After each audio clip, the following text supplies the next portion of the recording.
E aí pessoal, tudo bem? Meu nome é Johanna, eu sou da equipe Meta e hoje eu tô aqui para mostrar a vocês algumas questões de biologia e algumas dicas para o Enem. Então, primeiramente, eu trouxe aqui para vocês algumas terminações que nós temos na biologia que podem ajudar vocês a identificarem sobre o que a questão está falando ou sobre o que, simplesmente o tema daquela questão, tá? Então, primeira coisa, logia, tá? Logia significa o estudo de alguma coisa. Então, por exemplo, biologia, nós temos bio, que significa vida, e logia, que significa estudo, tá? Depois nós temos cito. Cito é tudo que é relacionado à célula, tá? Então, por exemplo, citologia, nós temos uma mistura dos dois, tá? De cito, célula, logia, estudo. Então, estudo da célula, ok? Nós temos ose também e temos ase, ok? Muito cuidado para não confundir os dois, porque ose é relacionado a açúcar e ase é relacionado a enzimas, tá? Então são duas coisas completamente diferentes. Então, por exemplo, nós temos a lactose, que seria açúcar do leite, e a lactase, que é a enzima que quebra essa lactose. Tá? Então, por exemplo, pessoas que são intolerantes à lactose são pessoas que não produzem naturalmente a lactase, que é a enzima que quebra esse açúcar do leite, ok? Então, nós temos também fobia e filia, tá? Fobia é a aversão a alguma coisa e filia é a aderência a alguma coisa, tá? Então, por exemplo, nós temos a camada fosfolipídica da célula, ok? Nessa camada fosfolipídica, nós temos a camada de hidrolipídio, que ela seria hidrofóbica, ou seja, ela não é muito agradável, a água, e nós temos o fósforo, tá? O fósforo, ele é hidrofílico, ou seja, ele é muito agradável à água, ele gosta da água, tá? Então, essa camada fosfolipídica da célula, ela é meio que uma coisa mais aberta a qualquer coisa. Ela pode aceitar tanto coisas à base de lipídio, tanto coisas que não são à base de lipídio, tá? Outra coisa também, pessoal, que eu trouxe para vocês seria a derme, tá? Derme é qualquer coisa relacionada a tecido. Vocês podem ver nos estudos epiderme, a endoderme, tá? Endoderme seria a derme de dentro, então seria a pele de dentro, tá? Outra coisa também seria a atrofia. Atrofia é mais relacionada a desenvolvimento de alguma coisa, tá? Nós temos, por exemplo, a hipertrofia ou hipotrofia. Hipertrofia é quando alguma coisa não se desenvolve muito bem, tá? Hipotrofia, hipertrofia seria quando alguma coisa desenvolve muito bem e hipotrofia quando alguma coisa não se desenvolve nada bem, tá? Então, outra coisa seria a terminação de gênese e gênico, tá? Gênese, gênico, relacionado a alguma coisa que apareceu, a origem, a formação de alguma coisa, tá? Então, nós temos, por exemplo, a embriogênese, tá? Embriogênese mistura duas palavras.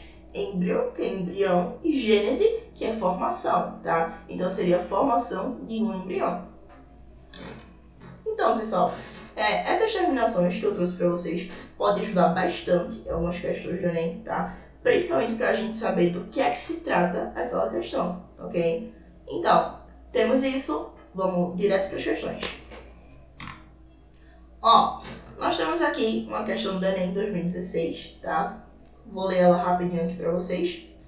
Apesar da grande diversidade biológica, a hipótese de que havia vida na Terra tenha tido a única origem comum é aceita pela comunidade científica. Uma evidência que apoia essa hipótese é a observação de processos biológicos comuns a todos os seres vivos atualmente existentes, tá? Essa é uma questão que é danada para cair em Enem sobre a origem da vida, ok? Cientificamente falando, se nós formos falar da origem da vida, nós falamos sempre de um corpo em comum, tá? Ou seja, uma coisa que deu origem a várias outras, tá? Isso não quer dizer que o homem veio do macaco, não tem nada a ver isso, tá? Apenas quer dizer que o homem e que o macaco teve algum ancestral em comum, tá? Então, vamos ver a questão, tá? Um exemplo do tal processo é letra A, desenvolvimento embrionário? Não, tá? logo de cara nós descartamos essa alternativa porque provavelmente essa primeira vida que surgiu na Terra, ela era muito simples, tá? Então não tinha desenvolvimento embrionário, ok? Letra B, reprodução sexuada. Também não. Essa forma, como era muito simples, ela não conseguia se reproduzir sexualmente. Ela tinha que ser muito assexuadamente, ok? Então, não teria como duas formas de vidas que não fossem tão adaptadas, tão grandes assim, elas tinham acabado de surgir na Terra, elas não poderiam fazer uma reprodução tão complexa quanto a reprodução sexuada, tá? A reprodução sexuada surgiu muito tempo depois, tá? Outra coisa, respiração aeróbica, também não. Por quê? Dentro desse achamento da ciência, de achar que as vidas vieram de uma só, provavelmente essa vida, que deu origem a várias outras, ela surgiu dentro da água, tá? Então, não tinha muito oxigênio naquele tempo. A Terra era muito primitiva, não tinha tanto oxigênio assim. Então, não tinham como essa vida sobreviver de oxigênio, tá? Muito pelo contrário. Acredita-se que essas vidas primitivas, elas deram origem ao oxigênio, tá? Outra coisa, excreção urinária. Logo de cara a gente pode descartar essa também, tá? Essa coisa de urina, de fezes, sangue, enfim, fluidos corporais são coisas que estão muito mais à frente desse ser, tá? Esse ser seria muito, muito antigo. Ele não teria nem urina, ok? Então, letra E, síntese proteica. Essa síntese proteica, ela está presente em todos os seres vivos, tá? Então, é uma característica que a ciência ela descobriu estar presente em todos os seres vivos, desde o primeiro ser vivo, o mais antigo encontrado, ok? Então, com certeza, a letra E. Outra questão ainda aí para vocês, tá? Ao invés de se preocuparem com a questão de seremos seres vivos ou não, os biólogos moleculares se interessam em observar o modo pelo qual eles desvirtuam em seu próprio benefício o funcionamento de uma célula, desencadeando doenças. Ao infectar uma célula, o vírus perde seu invólucro e leva o sistema de duplicação do material genético da célula a reproduzir seu próprio ácido nucleico e a produzir proteínas virais, tá? Considerando-se as características fisiológicas do vírus, infere-se que: letra A. O organismo por ele infectado é um animal? Não necessariamente, pessoal, tá? Um organismo que pode ser infectado pelo vírus não necessariamente tem que ser um animal. Pode ser um fungo, pode ser uma bactéria ou qualquer outra vida, tá? Qualquer outra vida que tenha célula. Letra B. O material genético do vírus é o DNA? Também não necessariamente, ok? O vírus, ele também pode ter o RNA como material genético. Então, muito cuidado nessas cascas de banana, porque essa letra A, o organismo por ele infectado é um animal. Não está errado, ok? Mas não é isso que a questão pede, tá? O material genético do vírus é DNA. Também não está errado. Pode ser DNA, mas não é só DNA, tá? Também temos o RNA e também não é isso que a questão pede, ok?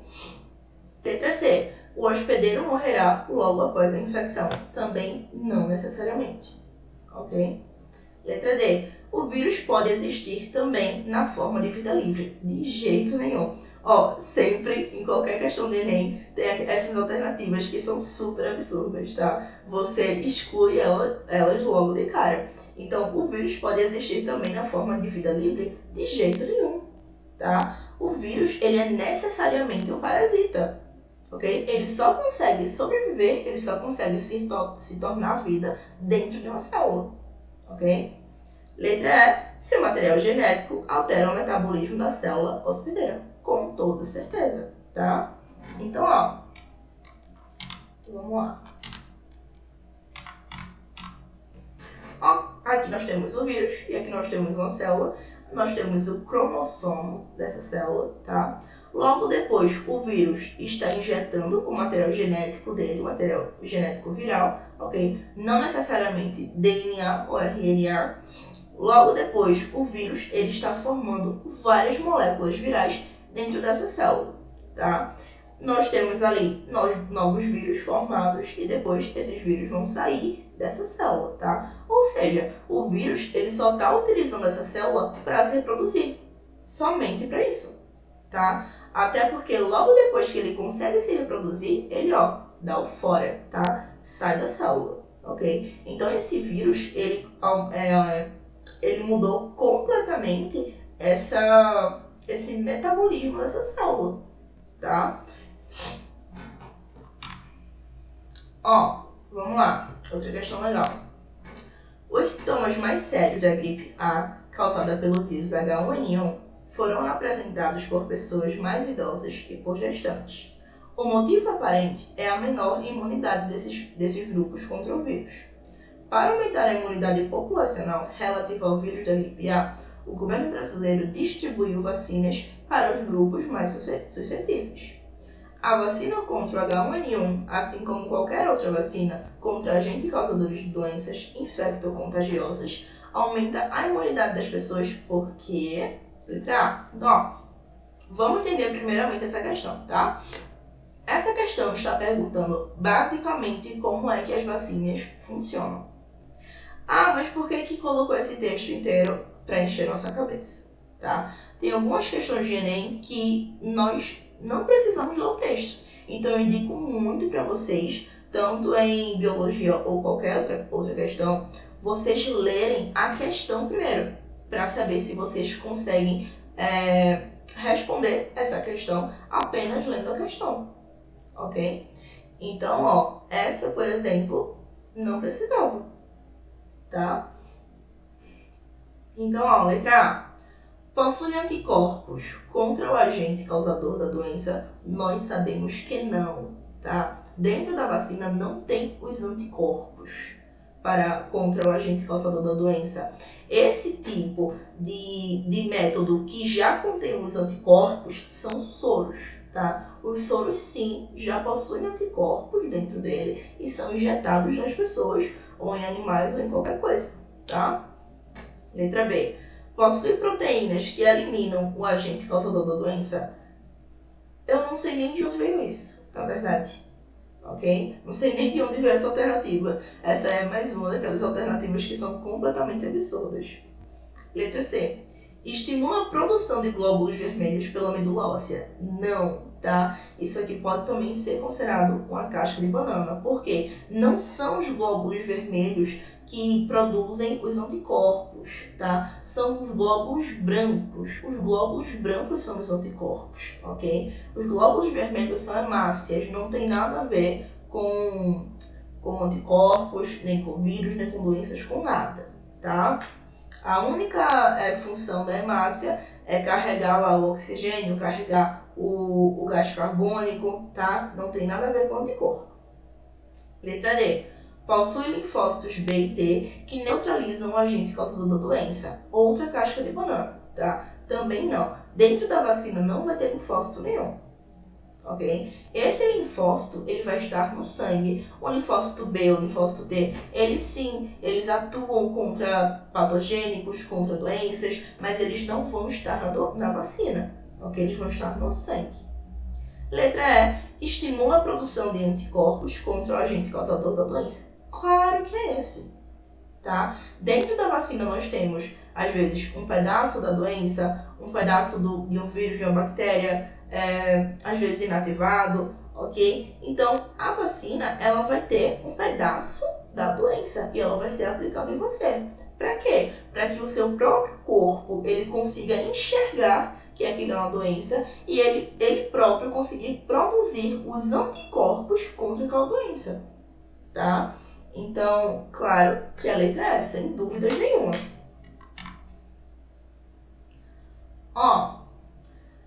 Enem 2018, tá?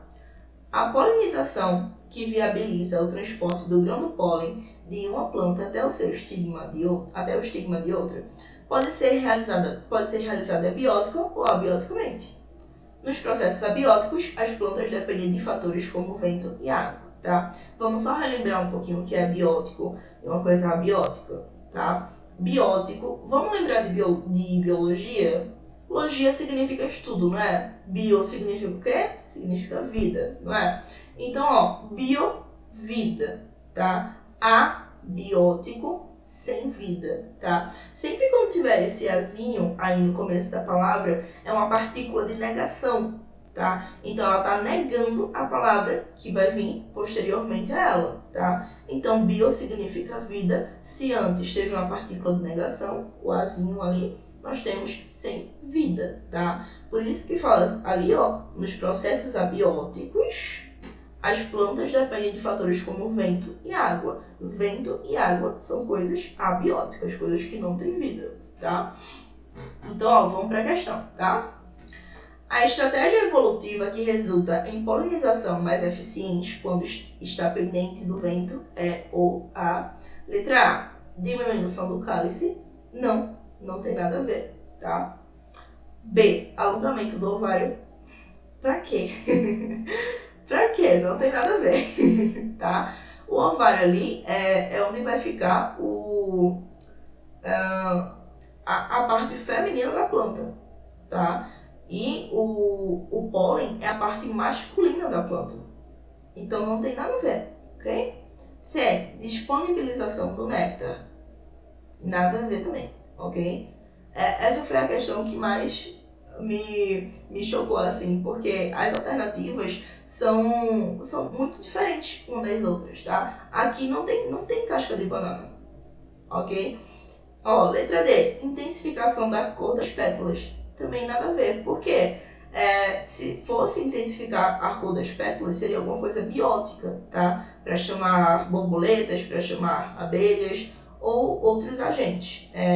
Mas aqui ele está falando de coisas abióticas, tá? Então prestem atenção direitinho nesses nomezinhos, no que é que a questão está pedindo, tá? A questão está pedindo por uma coisa abiótica, que é o vento ou a água, tá? Se fosse por alguma coisa biótica, seria a letra D, com certeza, ok?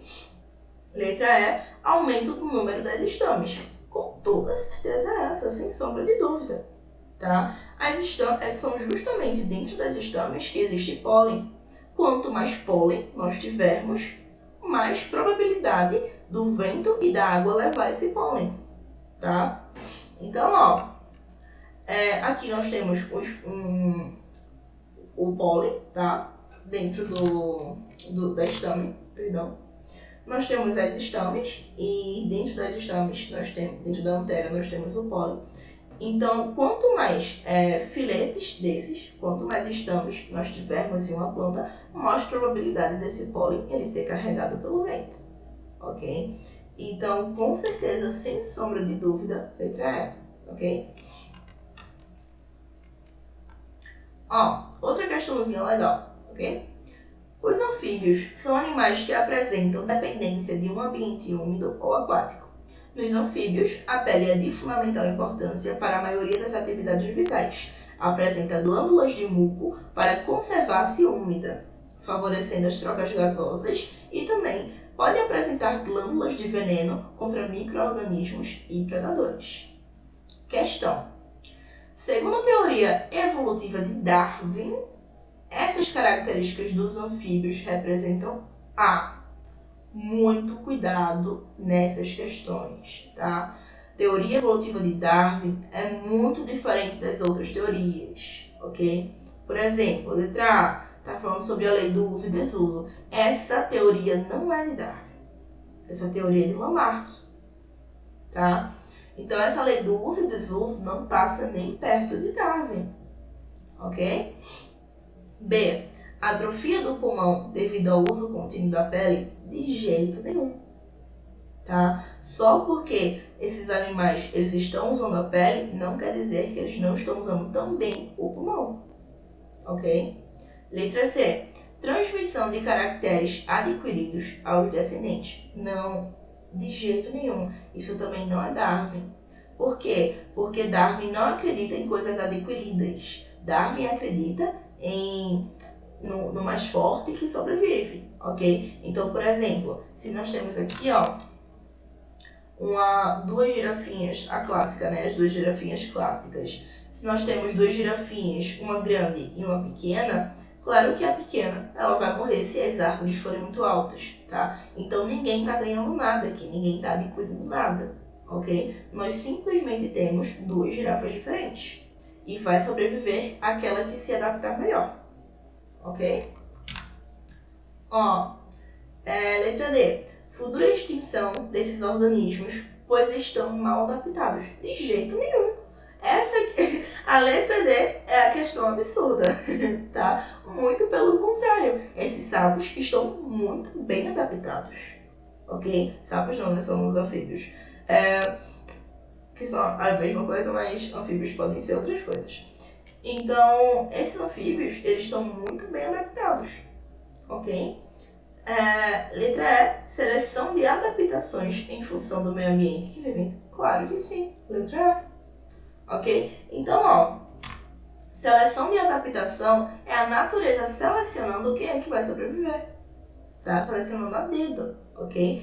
Então, se nós temos árvores grandes e nós temos só uma girafa de pescoço longo, é claro que a de pescoço longo ela vai sobreviver porque só ela consegue se alimentar. E a de pescoço pequeno não vai sobreviver, tá? É isso, pessoal. Eu espero muito que vocês tenham gostado dessa aula. Eu espero muito que eu tenha ajudado um pouco vocês, pelo menos nessa véspera, quase véspera de Enem. Eu sei que é um pouco difícil, eu sei que é um pouco... Vocês ficam muito nervosos, mas eu espero que vocês relaxem um pouco antes da prova, tá? Não fiquem enchendo a cabeça de muita coisa. Aulões são uma ótima alternativa para vocês fazerem, não se incomodar com coisas muito específicas, ok? Principalmente em véspera de prova, né? Deixa isso para depois, para outras provas, ok? Eu espero que vocês tenham uma prova muito boa, sinceramente. E eu espero muito que vocês consigam relaxar na hora da prova, não ficar nervosos. Nervosismo atrapalha pra caramba quando vai responder as questões, principalmente nessas cascas de banana, tá? Tem coisas que vocês sabem o que é, mas chega na hora da prova, ficam nervosos e não lembram, ok? Então tem que manter a calma, só isso. Muito obrigada por terem assistido e até a próxima.